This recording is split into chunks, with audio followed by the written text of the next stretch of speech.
Hello students.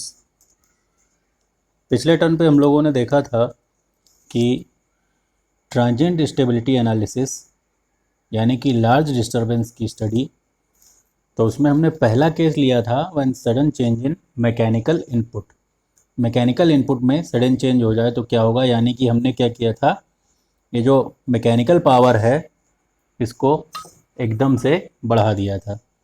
तो आपने देखा था कि मैकेनिकल पावर PM0 बढ़ा के हमने कर दी थी PM1, और हमने एनालिसिस की थी और हमने देखा था कि कैसे ये वैल्यूज़ निकलती हैं। अब हमने आपसे कहा था कि चेंज, ये जो लार्ज डिस्टरबेंस है ये दो प्रकार से हो सकता है, या तो मैकेनिकल इनपुट में चेंज हो जाए या फिर इलेक्ट्रिकल आउटपुट में चेंज हो जाए। तो अब हम देखने जा रहे हैं इलेक्ट्रिकल आउटपुट में लार्ज डिस्टरबेंस। और हमने लार्ज डिस्टरबेंस में चर्चा की थी कि लार्ज डिस्टरबेंस क्या होते हैं।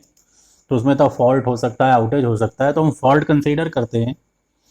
तो आप देखिए यहाँ पर लिखा हुआ है sudden change in electrical output. तो let this sudden change is due to fault near the generator bus. तो हम जनरेटर बस के पास में ही ये मान लेते हैं फॉल्ट हो गई है। तो ये आपको दिख रहा होगा, ये हमारा जनरेटर है, ये ट्रांसमिशन लाइन है, ये इनफाइनाइट बस बार है, ये बी एंगल पर होगी, ये ई पर होगा, और फॉल्ट जो मेरी है वो पी पॉइंट पर हो रही है। तो इसको पढ़ते हैं। Let the system of above figure is operating with mechanical input PM। Mechanical input PM से चल रहा है at a steady angle of delta not. एक रोटर एंगल डेल्टा नॉट है और PM मैकेनिकल इनपुट है। तो जो इलेक्ट्रिकल P होगा वो दोनों बराबर होंगे अगर स्टेबिलिटी कंडीशन है P डेल्टा डायग्राम पर। और अगर मान लेते हैं कि P पर कोई फॉल्ट आ जाता है, तो जैसे ही फॉल्ट आएगा तो क्या होगा, चलिए आगे देखते हैं। तो ये बात यहाँ पर हम देखते हैं, इस डायग्राम से हम समझते हैं कि बिल्कुल शुरुआत में डेल्टा नॉट पर हमारा PM is equal to P है, ये पॉइंट A है। ठीक है, मैकेनिकल स्पीड है, फिक्स है, हमारा रोटर सिंक्रोनस स्पीड से घूम रहा है, डेल्टा नॉट फिक्स है, कोई फॉल्ट नहीं आई है। तो P is equal to P EV by x sine delta naught, where x equal to x dash d plus x e. बिल्कुल सही है। तो इसको मैं P मैक्स ले लूँ अगर EV बाई एक्स को, तो P क्या हो जाएगा, P max sine delta naught, तो या कि EV upon x dash d plus x e. अब मान लेते हैं कि P पर फॉल्ट हो जाता है, हमारे P पॉइंट पर, जो हमने P पॉइंट यहाँ पर देखा था, इस पर फॉल्ट मान लीजिए, इस पर फॉल्ट हो जाता है। अब जब फॉल्ट हो जाएगा तो फॉल्ट होने के बाद पावर डिलीवर्ड क्या होगा, पावर डिलीवर्ड हो जाएगा जीरो। ठीक है, पावर डिलीवर होगा नहीं, क्योंकि फॉल्ट क्या है, अगर मान लीजिए कोई भी थ्री फेज फॉल्ट होगा तो आगे पावर कोई डिलीवर नहीं होगी, तो P एकदम से हमारा ज़ीरो हो जाएगा। P ज़ीरो हो जाएगा तो आप यहाँ पर देखिए P पॉइंट यहाँ पर था और P यहाँ से एकदम से ज़ीरो हो गया। ठीक है, अब यहाँ पर देखते हैं कि होगा क्या क्या। देखिए ये swing equation md² delta upon dt² is equal to PM minus P, जो PA है, PA वैसे ज़ीरो होता है, लेकिन यहाँ पर P ज़ीरो होने की वजह से PA क्या हो जाएगा, पॉजिटिव हो जाएगा, और PA पॉजिटिव होने की वजह से रोटर एक्सीलरेट करने लगेगा।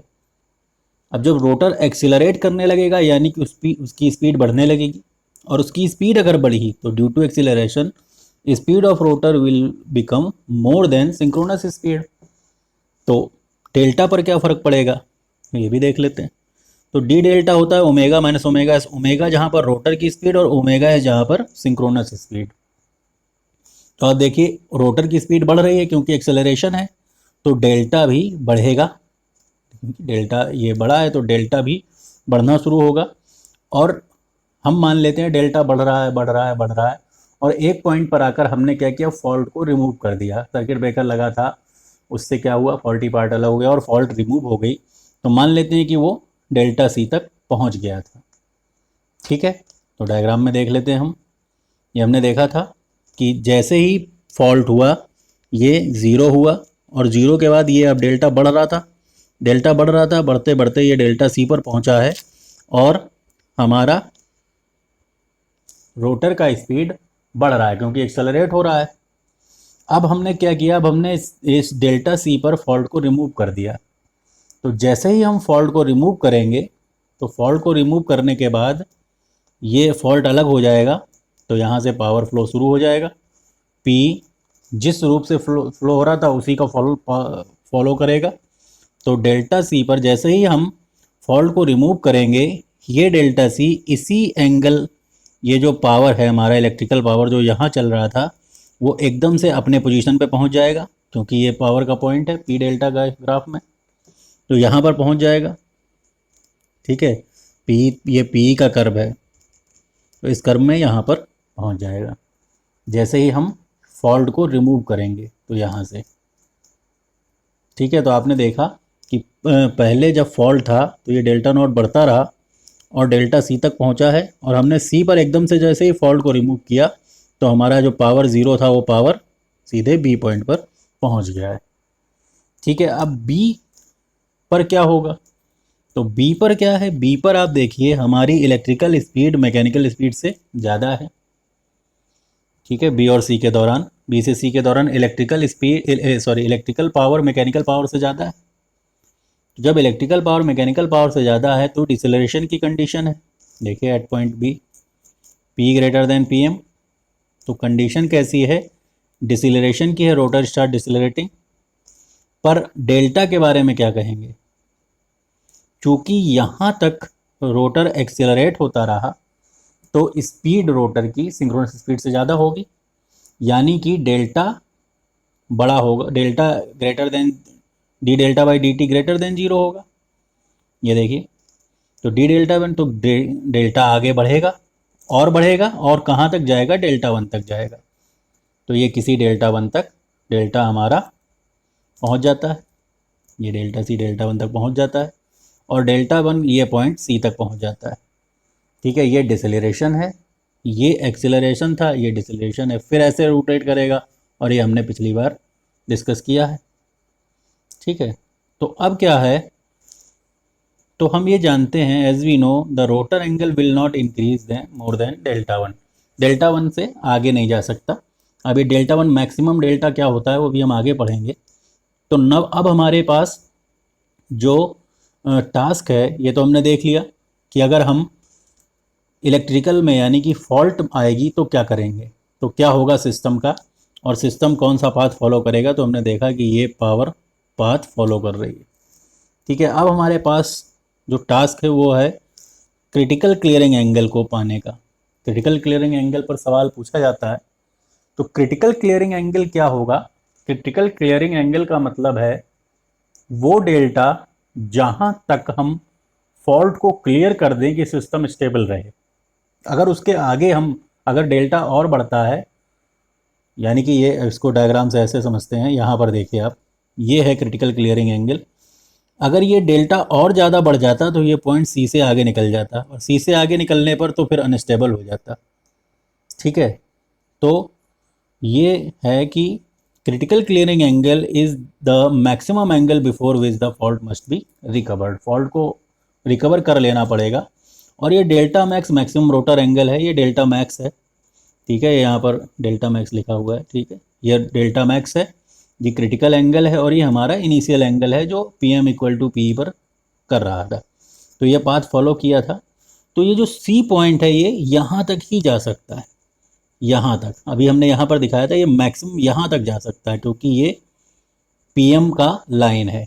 पी एम से नीचे नहीं आएगा, क्योंकि अगर ये यहाँ आ गया तो फिर एक्सेलरेशन शुरू हो जाएगा और फिर डेल्टा भी बढ़ता रहेगा और एक्सीलरेशन भी बढ़ता रहेगा, तो फिर तो अनस्टेबल सिचुएशन हो जाएगी। तो सी मैक्सिमम यहाँ तक पहुँच सकता है।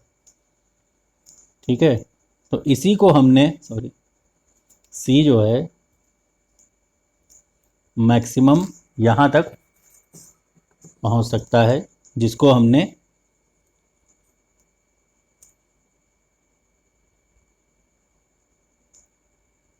ये पॉइंट तक, जिसको हमने डेल्टा मैक्स से डिनोट कर रखा है। तो अब हमको डेल्टा सी आर निकालना है। हमको पता है इक्वल एरिया क्राइटेरिया क्या कहता है, positive area is equal to negative area. तो आप देख लीजिए, पॉजिटिव एरिया ये है पॉजिटिव एरिया, और निगेटिव एरिया ये है निगेटिव एरिया, क्योंकि ये एक्सेलरेशन का फेज था और ये डिसेलरेशन का फेज था। तो यही यहाँ पर है integration of P A D delta equal to 0। तो जब यहाँ पर आते हैं, जब डेल्टा नॉट से डेल्टा सी आर का स्टेज था तब पी ई और पी एम में क्या ज़्यादा था, पी एम ज़्यादा था, क्योंकि पी ई ये था, पी एम ये था। तो हमने लिखा P M minus P D delta. जब डेल्टा सी आर से डेल्टा मैक्स का फेज था तो हमारा पी ज़्यादा था पी एम से, तो P minus P M D delta लिखा। तो इसको सॉल्व किया आप, देखिए डेल्टा नॉट से delta C R P M minus P max sine delta, इसमें P max sine delta minus P M D delta. अब एक बात और है, डेल्टा नॉट से डेल्टा सी आर तक पी क्या था, ज़ीरो था, तो उसको हमने पुट कर दिया है ज़ीरो। तो जब इसको ज़ीरो पुट कर दिया तो ये आ गया integration of delta C R delta naught P M D delta, delta C R से डेल्टा मैक्स। ये देखिए ये डेल्टा नॉट से डेल्टा सी आर पहली सिचुएशन चलेगी, पहली लिमिट, और दूसरी लिमिट चलेगी डेल्टा सी आर से डेल्टा मैक्स। ठीक है, तो दोनों लिमिट हमने लगा दी हैं यहाँ पर। तो इसको सॉल्व करेंगे तो पी एम डेल्टा आएगा delta C R minus delta naught. यहाँ पर P max cos delta minus P max cos delta minus P M delta. तो ये जो पुट करेंगे यहाँ पर आप माइनस साइन लिख लीजिएगा। तो P M delta C R minus delta naught is equal to minus P max cos delta max minus cos delta C R P max का multiply minus P M delta max minus delta C R. तो ये open होगा, minus P M delta max plus P M delta C R, तो P M delta C R cancel हो जाएगा। तो ये इस तरीके से आएगा। जब आप इसको आगे फर्दर सॉल्व करेंगे, फर्दर सॉल्व करने के बाद आपको कॉस डेल्टा सी आर ये निकल आएगा। ठीक है, आप इसको देख लीजिए, ऐसे सॉल्व करेंगे काटेंगे तो ये आपका निकल आएगा। ये हमारा डेल्टा सी आर निकालने का फॉर्मूला है। ये फॉर्मूला आपको याद रख लेना है। इस पर सवाल आएंगे, सवाल आपको लगाना पड़ेगा। क्रिटिकल क्लियरिंग टाइम भी पूछता है, तो क्रिटिकल क्लियरिंग टाइम अगर सवालों में पूछता है तो क्रिटिकल क्लियरिंग टाइम क्या है, यहाँ से यहाँ तक का टाइम और सरल। तो आप टाइम निकाल लेंगे, टी सी आर ले लीजिए उसको। तो टाइम कैसे निकलेगा, टाइम ऐसे निकलेगा कि देखिए ये हमें इक्वेशन पता ही है, M D square delta by D T square equal to P M minus P, और फॉल्ट के दौरान तो पी ज़ीरो था, तो पी ज़ीरो कर देंगे तो सीधे सीधे क्या आ जाएगा, D square by D T square equal to P M by M या फिर पी ए बाई एम। तो हमने क्या किया, एक बार इंटीग्रेट कर दिया, तो D delta by D T क्या आ जाएगा, P A by M T. तो हमने डेल्टा टी डी टी को यहाँ मल्टीप्लाई कर दिया, तो डी डेल्टा बराबर P A by M T D T. अब दोनों तरफ इंटीग्रेशन ले लीजिए, दोनों तरफ इंटीग्रेशन ले लिया। ठीक है, फॉल्ट कहाँ से, डेल्टा नॉट से डेल्टा सी आर ही तो गया था, और P A by M T D T zero से टी सी आर। क्योंकि जब फॉल्ट शुरू हुआ, यहाँ पर देखिए, जब फॉल्ट शुरू हुआ तो हम इसको टी इक्वल टू ज़ीरो मान लेंगे, और T equal to T C R पर देख लेंगे कि क्या हो रहा है जीरो से। वही हमने किया है यहाँ पर। ठीक है, देखिए आप, डेल्टा नॉट से डेल्टा सी आर तो डेल्टा चलेगा, टी चलेगा जीरो से टी सी आर, तो ये हो जाएगा delta C R minus delta naught P M upon T C square, T C R square by two, तो टी सी आर स्क्वायर ये वैल्यू निकल आएगी। ये टी सी आर की वैल्यू। तो ये था ट्रांजिएंट स्टेबिलिटी एनालिसिस जब हम इलेक्ट्रिकल आउटपुट में चेंज करेंगे। और हमने क्या किया, हमने फॉल्ट किया, और फॉल्ट भी कहाँ किया, जनरेटर बस के पास। ठीक है, इसमें और भी केस हो सकते हैं, जैसे फॉल्ट के तो बहुत सारे केस हो सकते हैं। फॉल्ट में एक केस ये हो सकता है कि पैरेलल ऑपरेशन चल रहा हो और कई सारी पैरेलल, जैसे ये है यहाँ पर एक लाइन है, एक और लाइन हो, एक और लाइन हो, और इनमें से किसी लाइन में फॉल्ट हो जाए। तो इनमें से किसी लाइन में फॉल्ट होगा तो सिस्टम पे क्या फ़र्क पड़ेगा, ये भी एक मुद्दा है जो आगे जाके डिस्कस होगा। तो अभी आप इसके नोट्स बना लीजिए और इसको देखते रहिए प्रॉपर। ठीक है, ये काफ़ी इम्पोर्टेंट कॉन्सेप्ट है ट्रांजिएंट स्टेबिलिटी का। तो आप इसको करिए, फिर अगले नेक्स्ट टर्न पे हम आगे की चर्चा करते हैं।